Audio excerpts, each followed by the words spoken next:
Top quality और consistent performance के लिए सिर्फ सिल्वर पंप्स एंड मोटर्स, नाम याद रखना।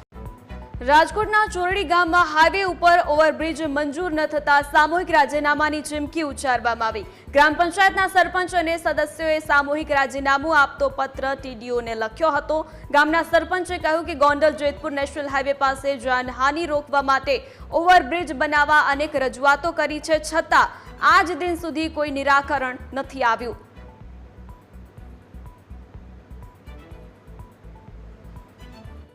અમે આજથી 1 મહિનો પહેલાં રજૂઆત કરેલી નેશનલ હાઈવેનું કામ હાલે છે કે ઓવરબ્રિજ અમને આપો, અને ઓવરબ્રિજ આપવાનો બ્લેક પોઈન્ટ હોવાથી ત્યાં અમે ઘણીવાર માંગ કરેલી। આજથી 3 વર્ષથી અમારી બોડી કાર્યરત છે।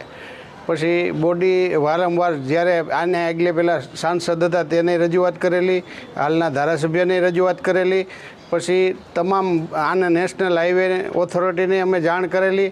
નેશનલ ઓથોરિટીમાં અમે ગયેલા, પછી ત્યાં નેશનલ ઓથોરિટીમાં ગયા તો એને એમ કીધેલું કે ત્યાં બ્લેક પોઈન્ટ છે એવી નેશનલ હાઈવેની ખબર છે, ત્યાં વારંવાર એક્સિડન્ટ થાય છે, ઓવરબ્રિજ પાસ નહીં થાય અથવા અમને કોઈ જવાબ પ્રતિસાદ સારો નહીં મળે તો અમે સ્વસહાયે પંચાયત રાજીનામું આપીશું। મારા ગામના એક ઓવરબ્રિજ માટે ભારત સરકારની એજન્સીઓને ઘણી વખત રજૂઆત કરેલી, કોઈ જાતનો નિવારણ આવેલ નથી।